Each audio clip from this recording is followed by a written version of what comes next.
My name's John Hill.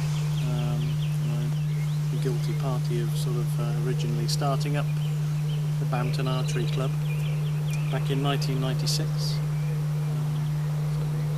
Initially the first chairman of the club for several years until the club got to a certain size. I'm Gerald Mills. I joined the club also in 1996 when it first started. John called a meeting at his house, and from there became a member, starting at the Bampton Fields before it had a pavilion, and we shot in the summer period. After some years I became the chairman of the club. Yeah. John, let's just go back to why did you start it? Well, it was in the winter of 95 and 96. That doesn't sort of sound inviting. It doesn't. No, it doesn't at all. It sounds terrible. Oh. No pavilion there. No pavilion Open there, fields, no. Yeah. No, I basically answered a call. I saw a poster in Bampton, Yeah. and the call, it was saying, does anybody is interested in doing any archery in Bampton, phone this number. So Who was that? Well, I'd initially been a member of the Oxfordshire Club for many years, but I phoned up the number and it was, I'm not too sure if it was Dave Hawkins. Oh, David Hawkins. Yes. Okay, yeah. I think it was David Hawkins who took the call. Yeah. Basically, I thought I was phoning up to join the club, but it turns out that Dave and the Bampton Recreational Ground Committee, charity, Yeah. wanted several clubs to be started up, and archery was one of the options that had come through. Right. So after talking with them and being invited to one of their meetings, recreation ground meetings, and being introduced to Jonathan Phillips, Lord Dunamore, and all the characters as it was then, after a couple of meetings, I'd sort of agreed to start the ball rolling come springtime, and they were prepared to give me a small sum of money to buy some targets. Yes. So you start off with the field and some targets. Basically, that's how it started, and a bit of advertising around the Bampton area. So I myself put up posters and said, if anybody was interested, turn up on this night or give me a ring. And how many did? I think from my little green book, it was 5 or 6 people showed interest, for the first night, yeah, and which I wasn't really expecting too much more because archery is a bit of a minority sport. But, Yeah. And were they adults that turned up? they were all adults, yeah. Yes. And they had done archery before? No, basically, So they they're all all were beginners? just beginners, yeah. So it was an interesting stage for me because I've just been doing archery as a shooter, but I had a small group of very keen people that wanted to learn how to do archery, so I essentially just began a very impromptu sort of coaching session to get people going. Because most of us, like me, start off with a bit of wood bent over and don't go any further. That's right, yeah. Well, I was fortunate to get a little bit of money from, say, the Recreation Ground Committee to start this up. Yeah. And because I was already a member of an Oxford club, they'd agreed to loan me some equipment. The Oxford Club did? Yeah, Right. for 6 months. Yeah. So Yeah. I was able to actually get a reasonable amount of equipment for the first summer term. Yes. So, okay, give us an account of how it started, how that first meeting, what you did with Well- these 5 people who had never done it before. Well, yeah, it's very interesting. I mean, it was quite hard work, obviously, because at the time I was the only one that was setting up, and it's not really until the club gets going that everybody sort of mucks in. But I mean, Yeah. it wasn't too long before everybody became keen, and one of the members had a family himself who, after doing it for a few weeks, got the children involved as well, so that expanded it, and I managed to talk myself to some friends in Whitney. Several friends came over and joined the club as well. Yes. The first year there were no fees of any sort. I didn't ask for any money. Essentially it was because it was a charitable sort of donation to get the club going. Yeah. And speaking to the Recreation Ground Committee, they were very keen just to see the club get a footing. Now and this is get going. 1996. What I want to know is, at that stage, do you have all the health and safety worries that people have Well, now? the Or first- has that just come on since then? No, not necessarily, because the first issue, and in fact, for the first summer, I don't think there was anything in particular. But I was certainly aware of it, and from the following season in '97 we actually took out an insurance policy. So we actually took out So a sports year later. insurance. That was the following. Gerald, did you join at that time? Were you one of these people who turned up that evening? Yes. Yeah, and were you a beginner too? Yes. Oh, that's amazing. Seeing as I see you are so cool at it now. Yeah. Yes, I was a raw beginner. I saw the notice at the end of our lane in Aston. Yeah. On the notice board, come and join, and I just turned up. Was he any good, John? Well, obviously he's progressed from a good pupil into somebody who knows what they're doing. Okay, now. could you recognise it then? Could you say, oh, this is a talent? Oh no, I think It's just dedication. You can. There is a great deal of dedication with what Gerald does, but you can tell pretty immediately if somebody's going to be good at archery. There's a technique, and it's instinctive like any sport. And Gerald has it. So. Okay, can you say what it is? No, I don't think you can really. Or you just see somebody and you know they got it? We do a lot of have-a-goes, and we have done for many years, and you've shown hundreds and hundreds of people, and occasionally you'll get somebody that pick that bow up and shoot straight into the gold all the time, and you can't explain it. It's just like, with golf or tennis, it's just the natural way of holding something and being aware of what they're doing. Yes. Watching you the other night, Gerald, it was seeing how stiff I would be turning my head that amount. Whereas you can do it. You can do it very easily, but I would find that very hard, not having done it. I did have an advantage for the next year, because when it came to the winter session, we had nowhere to go with the Bampton Archery, and I whinged when I was at another job I had at St John Ambulance about not being able to shoot, and one of the girls there, the nurses, said, my husband does archery at the RAF Prize Norton. They do indoor shooting there as well. I rang him up and joined immediately and went on that very night. Right, okay. And that's where I got a lot of help in correct technique immediately from one of the ladies' national, RAF national champion. Right. So I started off with a very good record. Yeah. Of course, they've got hangers they could shoot in. Is that where they had it? Well, they had a range. They had a rifle range that we went in and shot over the winter period. Yeah. And having joined that club, I was then member of both clubs. Yeah. And I brought some of the knowledge I learned from the RAF club, who had a coach there, to the Bampton Club. Right. We went along with the Bampton Club for quite some time, until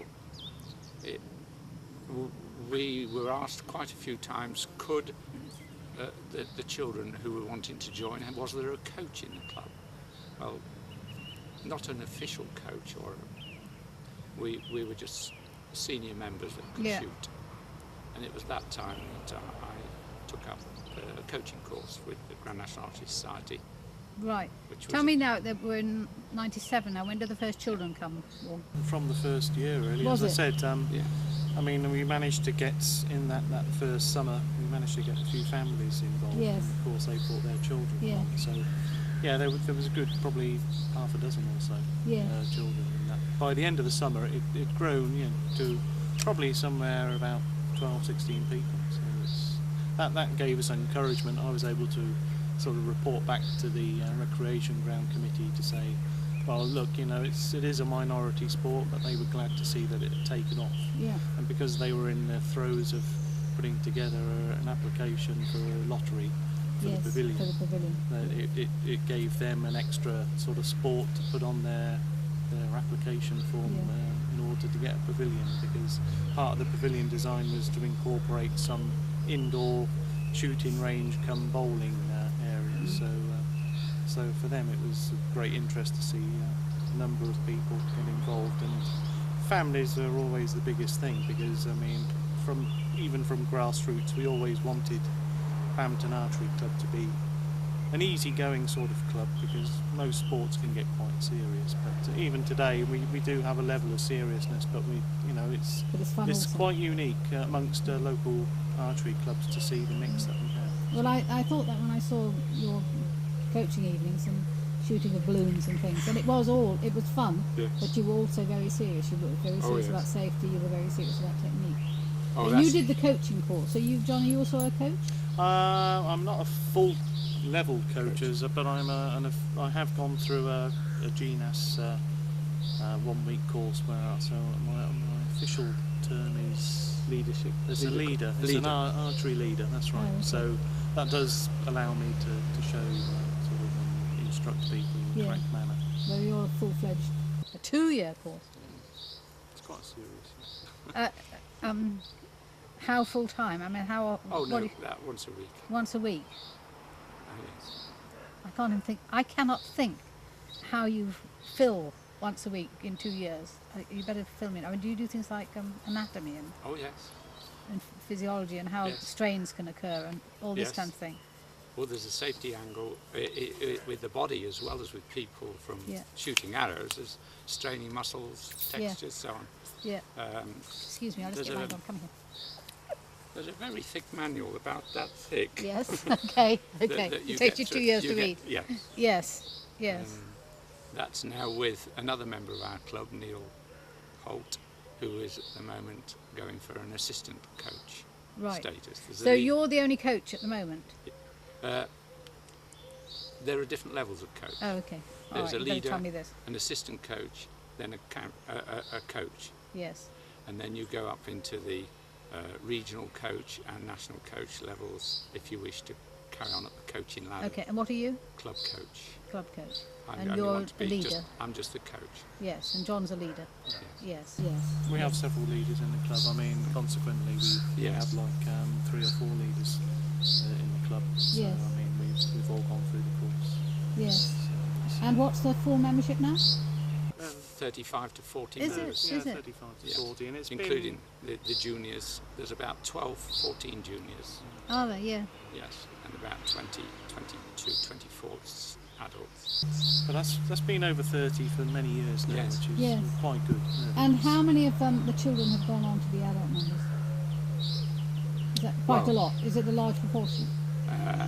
I wouldn't say no. I mean, there has been the odd one that have carried on, but I mean, naturally, as children grow up, their interests change, and they also go off to university.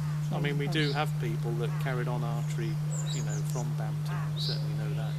Yes.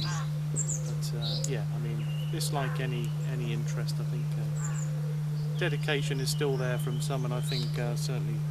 I mean, I know Vicky went to university, did it there, and one of the lads joined the Whitney Club. I think it's become a bit more. So I mean, it has happened. Yes.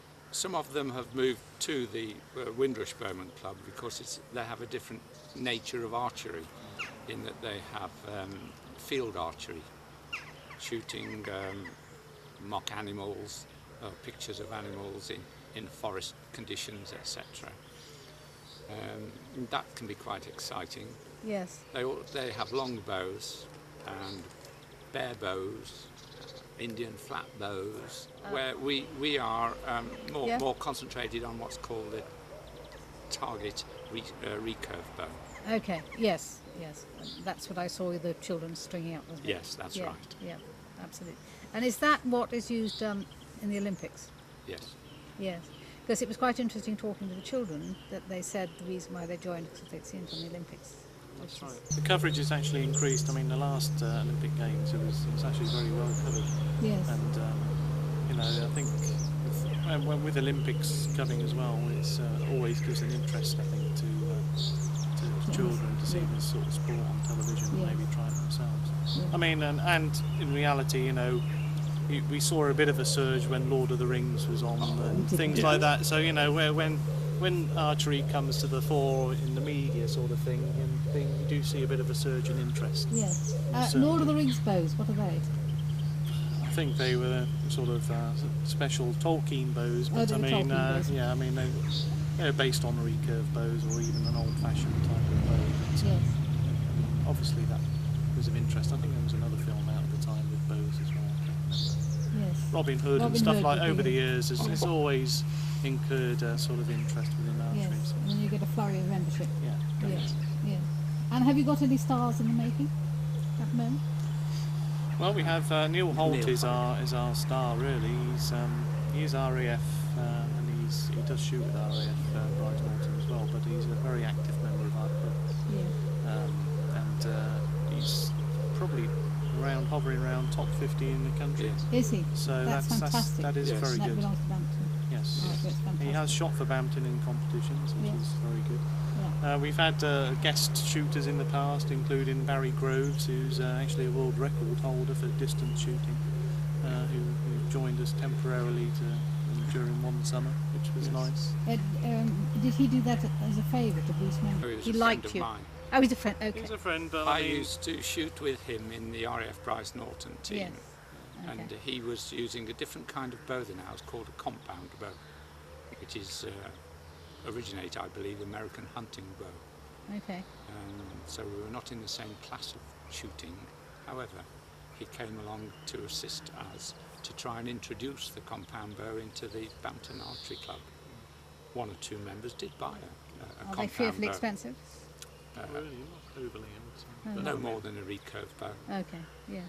Yes. I know that the weightlifters bought him Precious Mackenzie. That's right, I remember You seeing know a that? picture. Yeah. I saw a picture of it in one of the books. Yes. Yes. That's right. Yes. Well, I don't know what the equivalent would be for you, because Precious Mackenzie was very well He was known. very well known. Partly because of his name, perhaps. It's a Barry's nice name. well known in the archery circles. Yeah, Barry is a world champion. Yeah. Well, a world record. A world holder. record So, holder. Not only that, he took up, I can just mention one thing, he took up the longbow 3 years ago, made an arrows for it, and discovered he'd shot a world record at the weight of the bow he got. Oh, really? So yeah. he's really a class act Yeah. Yeah. in archery. Yes. So good to have in the Bampton Club. Yeah. Oh yes. We encourage, I mean, as you say, rising stars. I mean, for many years now we've encouraged to take part in county competitions. Yes. And that's increased steadily over the years, and that sort of, for the serious side, introduces some of our better archers into competitions against archers from other clubs. So. Yeah. And I've certainly myself have seen great improvement with some of the people that have been shooting there. Yes. I mean, so much so that some of them are doing archery 2-3 times a week. I mean, our club only runs once a week, unfortunately. But they've actively gone and shot at other clubs and paid sort of day memberships. Yeah. But they still belong to Bampton. I mean, they're trying to do this to improve their archery. And you definitely do see an improvement with that. And are the children competing as well? Yes. This year, unfortunately, there was no children in the competition, Oh. county competitions. Yeah. That's, I think, the first time since I introduced them to county competitions that we haven't had anyone taking it out. What's that to do with? That's why they didn't do it. Yes.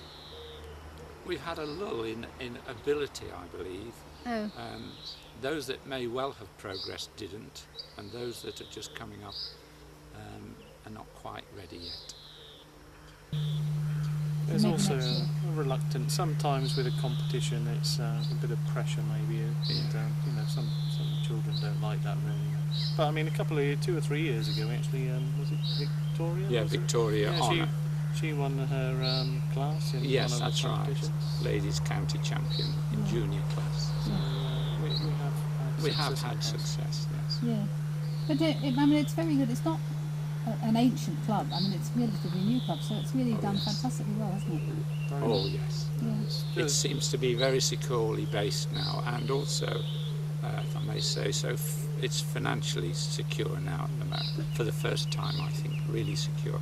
This is because you have membership fees. Yes. We You have get a grant membership. as well. No. No, we don't get grants as such. we have looked into that with West Oxfordshire District Council in the past, but We've had grants to start with. I had half my fees paid for the coaching course by the district council. Yeah.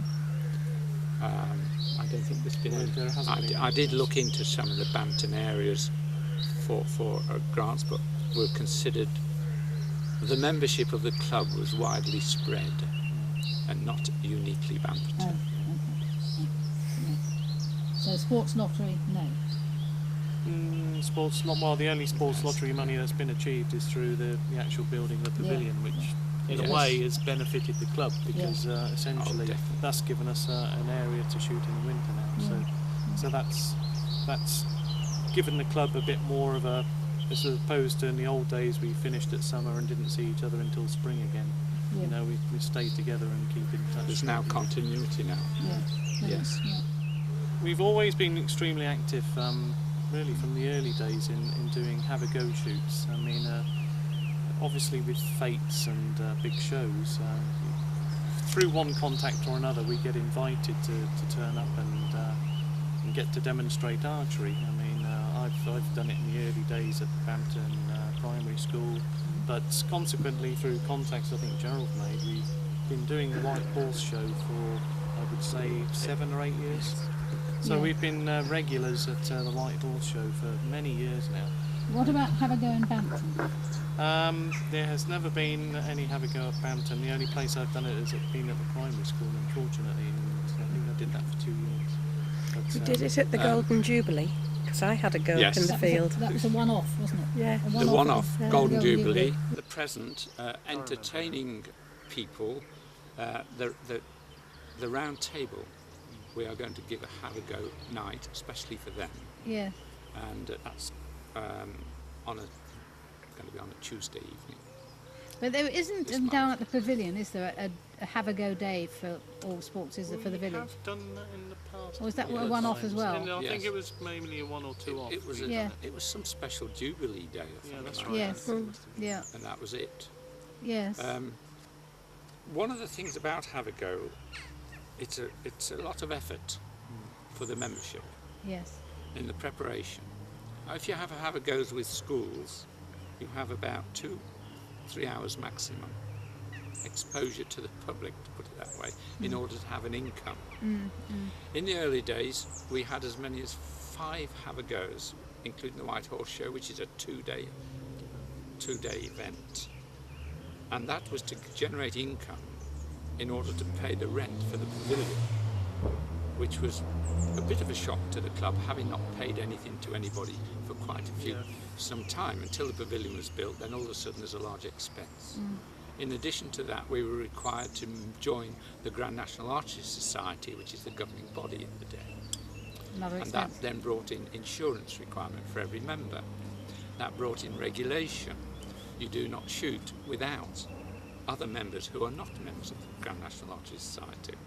And so we started on the regulation path. It was after a little while like that I thought I'd better become a coach and learn out what all this is going to be doing to the club. Is it a disappointment now you're sort of so controlled by regulations, or do you both of you think it's a good idea? No, it's a good idea. It's a good idea. I mean, there's a peace of mind thing, which, I mean, Yes. maybe in the early days your enthusiasm to start something new overtakes your thoughts on other issues. Yeah. But it was fairly clear, by the time the second years came along, that we needed to really consider ourselves and other people on the field, of course, because Yes. archery is a dangerous sport, and no matter what protection you put up, people will still walk behind targets. So that was a peace of mind thing more than anything. But Have you had any? Have there been any near misses down there, what with people, no. No. or dogs?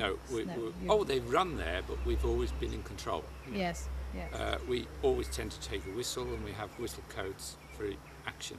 Yeah. Okay. Yes. And one of the things that did upset me a little bit was the actual size of the expenses that we had to pay all of a sudden, like for the rent of the pavilion and for the membership of all the club for the Grand National Archery Society. This constituted now about 3,000 a year from nothing. A lot of money. Was a lot of Yeah. money in the early days. We hadn't got it. That's why we were going into a lot of have-a-go sessions. Yeah.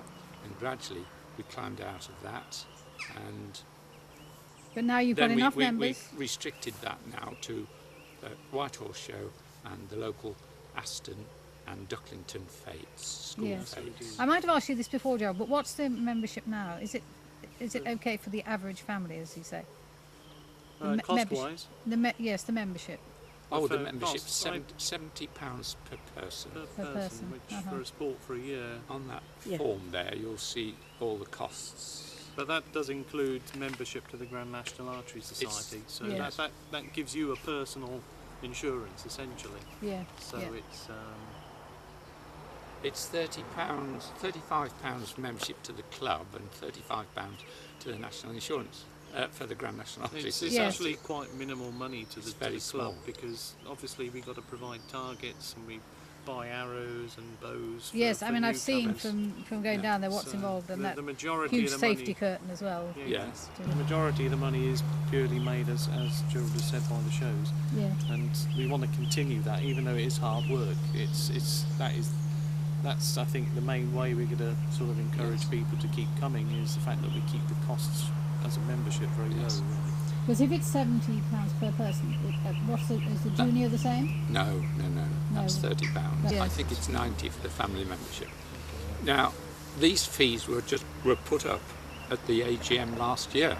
Yes. In order that we shall cover the basic cost of running the club, which is the Grand National Archery Society fee and the rent of the pavilion and the property. So that all the other monies then that come into the club go for developing the club and the equipment. Because it is a equipment-based club. We try to maintain a good quality of equipment and then encourage having done the introductory course, encourage the members to actually, as soon as possible, get their own equipment, which they like to anyway. It's like wearing a suit. Having one on the peg is one thing, but having one fit is rather nice, and they get the benefit and improve their shooting enormously when they buy their own bow and have it fitted to them. I think the other thing maybe you'd like to mention is we've had a number of friendly competitions set up with local clubs, which I think it stems back from the day because I used to shoot in Oxford with the University Club.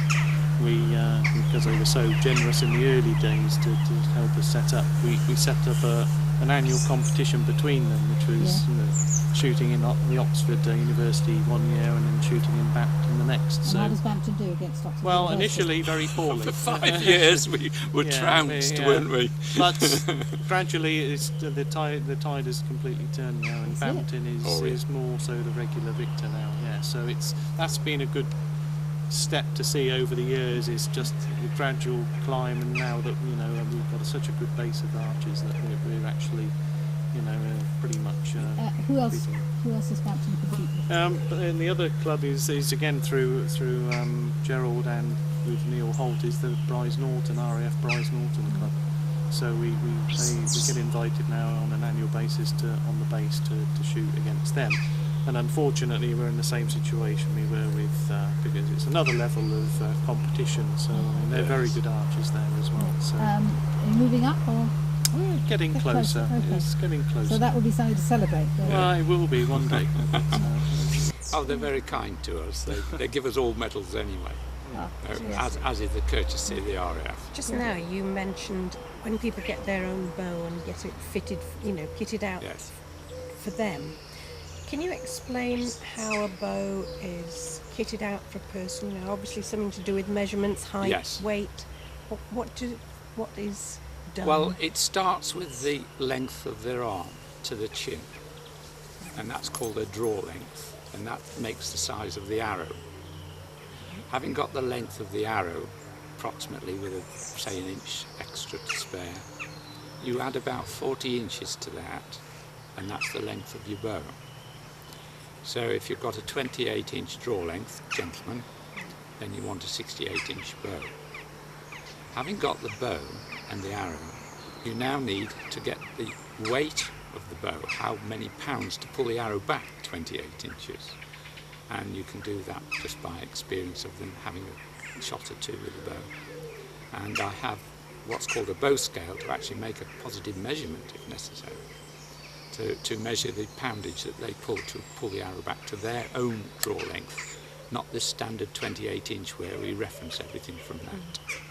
So then you'll need to get the arrows to suit that weight. So having got the length, you then need to get what's called the spine of the arrow, or the thickness, bendiness of the arrow to suit that weight of bow. And therefore, usually you start with aluminium arrows and wooden handled bow, Nowadays, some of them are starting straight away with metal risers, and of course there's carbon risers. The riser is the handle part in which the limbs fit. Having got that far, the next part then, that's got the basics for the bow and the arrows to suit the person. Then of course you need the finger tabs so they don't get forward. Then you need a bracer, they call it, or an arm guard for the other parts. And it just grows from there. And then from there you start then getting more sophisticated. That's sufficient to start with. The cost for a beginner, about £200. Because he'll also need a quiver, and he'll need a bag or a bow case to put it in to keep it neat. He'll need really a sort of T-square to measure the distance of the string from the bow handle, which we'll call the bracing height, to keep that in check, because that's quite important so that the bow behaves the same every time. You build up quite a big toolkit of pieces. Do you? Yeah, Yes. green tights are strictly optional at the end of the day. But I mean, certainly with the coaching, I mean, all of this is initially done by Gerald and the rest of the coaches. But I mean, if you do go to buy your bow, at least you have this information with you already. But generally, And they've had a try with the club.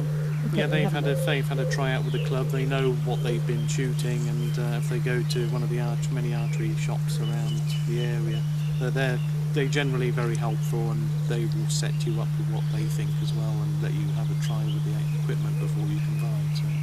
Now, you know, we might show this film at, we sometimes show our short films at Bampton Film Night. Yeah, that's fine. So if you were going to make an appeal, if you want more memberships, what would you say? What would you say so that people get enthusiastic about joining? I'll take you in turn. Right, John. Well, what can I say? I mean, Bampton Archery Club is, as I've already indicated earlier on, is the fact that it offers so much, not just as an individual, it does offer and open the opportunities for a family to enjoy a sport, generally in the beautiful British summertime that we have. Here we are. It's a very technically challenging sport. It's not overly physical, but you do test yourself with certain abilities, and it's very encouraging seeing you progress and getting to a level where you feel very comfortable with achieving and shooting your first goal. You get fine, strong shoulders and strong arms at the end of it. Surprisingly, strength isn't overly to do much with it, really. Okay. It's not advantage if you're Precious Mackenzie or anything like that. Okay. It's, All right, Gerald, you're going to persuade the Bampton public to come in. Just come and enjoy yourself. We have a family club. It's a very friendly club. You can have, it's all abilities, so there is no question. There's always a little bit of a competition for you to improve on yourself, which is the main feature. The equipment is no more than a mountain bike, so you can set yourself up quite nicely. We do have coaching available, very modest cost, and in fact it's mandatory for anyone who's not reasonably competent archer, for the safety of others in the club. So, come and join. Come and join join us. I mean, what I did is actually, for our 10th anniversary, is I put together a bit of an archive of, because we've been in the newspapers over many years, you know, so going back to '98, and we've been in the Oxford Times and the Oxford Mail. And, that was gorgeous. Yeah, I have had. So I nice certainly one. have many photographs here from various fates competitions. And One of them, which has got, as when the pavilion opened, there's three of us. Someone came along from that and they took pictures, and they did three of us. Yes. Now we have that in colour. That's it. Yes, we have one in there colour. you go. Fantastic. So that's from the That's when county the grand newspapers, opening of the, and there's the blurb in the newspaper about. In fact, you can see. Yeah, that it's on one. the second page. Yeah. I don't think the pavilion were overly was it. pleased because that was the main photograph. 'Cause, Oh, I see. they probably They ignored wanted all a the other- better photograph of.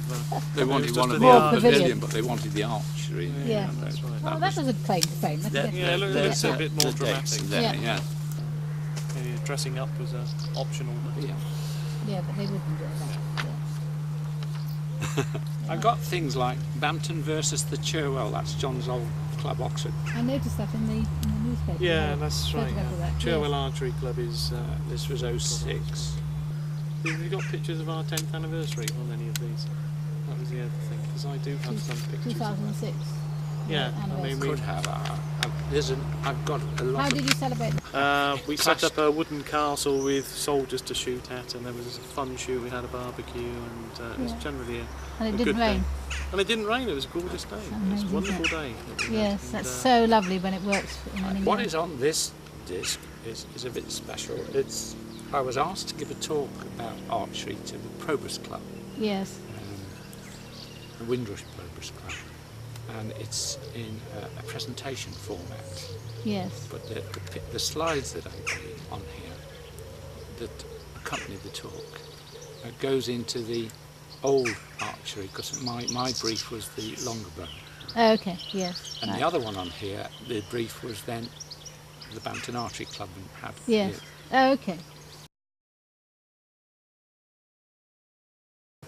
The bow, in actual fact, is a war weapon, Yes. fundamentally. Yes. It's for And that- hunting or killing people. That's what created a lot of the wars, was to maintain our stocks of arrows, which would be equivalent to sort of fighting a war to keep our oil going, so our machinery and stuff could operate. So we kept our links with the sources of wood on the continent, France, etc., because that's where we grew the wood for all our our arrows. What was the matter with our wood?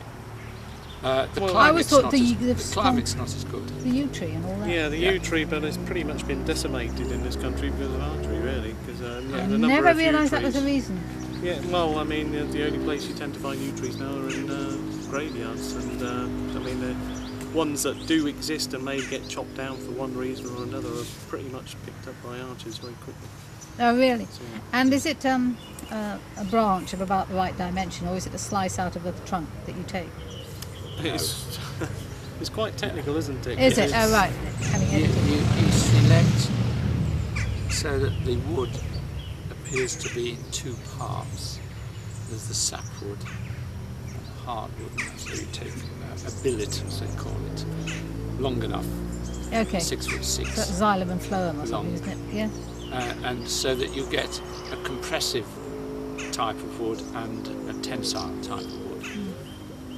so you Okay. have one on one side and one on the other surface, so that gives that ability for. We now, that's natural lamination in effect, because we simulate that now with carbon fibre bows, with carbon laminations and glass fibre on the side, and with a wooden stock. It's 3 levels of lamination now for a modern bowline. But we, of course, we have all this in our names, like Mr. Archer and Mr. Fletcher. I don't know what other ones. Mr. Bowman, of course. Yes. Yeah. Any others? I mean, those 3 spring to mind. I don't think there's a Mr. Quiver.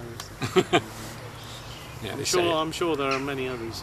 Grand National Archery Society, who I think they've rebranded themselves. Or now, Archery UK. Yeah, I mean, Grand Yeah. National Archery Society Still was, I think, the oldest society in the world, or I think it was one of the oldest societies, which dates back many hundreds of years. You know, to the time where archery was still not just a sport; it was But important. a very important part of life. You know, for many reasons. But you know, it's in the blood and in our history, a big part of our history. Has been for many years. And I'm hoping, well, we've seen a certain increase in popularity over the years, and say it's been more visible on Olympics and in films like Lord of the Rings and things like that. So it's I mean, it's getting more popular with the younger Yes, great. set, and hopefully they'll keep it up. It's a challenge of sort of going back to basic skills, with using the whole of the body, rather leaving more to the natural world. In fact, there's a large movement now going even back to the long bow, or without all the modern accoutrement of stabilisers and sights. So that's flourishing as well. So this is quite something. Yeah, back to the traditional ways. Very- People want to challenge they want- themselves, yes. like Like our forebears did. That's right. Yeah. So do you go in for that, John? I would like to do so now. Yeah, I've got to a point where my archery isn't going to improve anymore. In fact, it's probably on the declining path now. But so when that starts to happen, you look at alternatives and alternative interests in archery, and the old style bow does appeal very much. So. Yeah. I'm already down that path. I've made myself a long bow and arrows. Did you find yourself a piece of yew wood? No. No. It was, Unfortunately, it's very hard to find you, You have to and sneak into- expensive as well. Yeah. oh yes. Yes. I'm. From what you say about finding that particular kind of wood, that is not just breaking off an odd branch. No. No. No, it's finding a piece of the trunk, 6 isn't foot 6 is quite. And Quite yes, a long piece. Yeah. without a knot or anything. Well, yeah. mine's Some knots. mine's a match between hickory and lemonwood. Oh. And what you do is glue a billet together, a rectangular billet, and then with a spoke shave, you mark out the shape of the bow, and with a spoke shave, you then reduce it to a long bow. You sit and whittle on a long winter evening. Right, yeah. Beautiful. I'm surprised that the national body hasn't got 3-5 acres of ground and planted it with nothing but yew trees. Yeah, you would have thought they would do Suggest it to something them. like that, but I mean, yew trees take many years to grow, don't they? There's also But if the you don't start, Yeah. you're No, never going to get them. there's also the thought our climate isn't quite the best yew trees that they come from on the continent. That's Hot continent or cold continent? I mean, where? hot European. the hot European Oh, okay. continent. Mediterranean Better yew trees yeah. then. You get some very fine cedars from Canada that make the arrows for longbow, and they're Port Orford cedar. Oh, all right. Say that name again. Port Orford cedar. Port Orford. It's very specific, isn't it? Yes, and I tend to go for the technical materials, man-made materials. At the end of the day, they are superior to what nature has produced in the tree. But I love the sound of lemonwood and hickory. I mean, it just sounds beautiful. Yeah, That sounds poetic. It's a very nice looking bow, and it's very smooth to shoot. Yes, and you've whittled it yourself. It's just fantastic. Yeah. Yeah, it's wonderful. But I think I showed it you Yeah. on one of the evenings. Yes, but I'd still prefer the technology bow, man-made technology bow, if I want to really be serious. Yes, all right. So So you've either got to be serious or poetic, haven't you? yes, Yeah. because if you want to hit something, it's got more chance, All right. a lot more chance, both in distance and in accuracy. Uh-huh. As we sort of grow steadily, we are then accommodating with developing people's skills in the club to accommodate the newcomers. Yes. In the early days, it was a bit difficult. Halfway through the period now, when you got a lot of people coming, and we hadn't got the coaches. Yeah. Now we've developed the coaches. From Yes. there. So within the I got volunteered organisation to now. start with, Yeah. Yeah. and then I said, look, can't do it all myself. So 4 other people have taken on, along with John Yeah. as well. So we can cope with that nice and steady. But I have found with other clubs, when you get a burst of people coming, they come, and somehow or other it flattens the club a bit, and it takes a bit of time to recover because they can't cope. Yes. Yeah. Whereas we have managed to accommodate and develop the equipment along with the growth of the club membership. So what you need is a trickle, isn't it? Not a, Yes. It not a is great a rush trickle. of people. Yes, Because about 8 at a time, Okay. every 2 months. I would say Well, we there's a better good, mention that when we show the share the film. Well, we limit the training course, the introductory course, to 8 people per Yes. session, and there are 6 sessions, 6 weeks, 6 sessions, Yes. which gives the basics and the etiquette and the care of equipment and technique of shooting, and that is because we usually do that indoor in the pavilion now rather than outdoor. It's constant. You only need the 15 yards anyway to shoot at that point. That's what we watched and filmed, isn't it? That's with correct. with the children. And we find that more satisfactory. At one time I did take more people in the earlier days outdoor to the targets, but they didn't get the quality of the course that we now deliver. I've got one junior already booked up and paid for the September course, Yeah. which we've only just started to sort of announce that it's going to happen. Yeah. Good. We usually get quite one or two people to fill that course from the White Horse Show. Yeah. Yeah, because when you do the shows, you open yourself to Yeah. the public. And, Yeah. it does I'd bring people. much rather have a quality course with a group of people who are really wanting to learn to shoot than have a wide... That's what the have a goes are for the wide population, and just have a go. We're not interested in really coaching them for archery or teaching them to do archery properly or anything, just safely. And whatever they're comfortable with, they do. If they want to actually do archery, then they will come to the course of their own volition. I don't want to press gang people too much or persuade with too much advertising. It's counterproductive. They turn up, you spend the time, and then they disappear and don't see them again. But that group that we watched actually stayed on, didn't they? All of that them. lot. Yes, that was very All good. of them I'm glad we joined saw the a good club. group then. Yes, Yeah. you did. You saw the best group we've had yet. Oh, look at that. Weren't we lucky? Yes.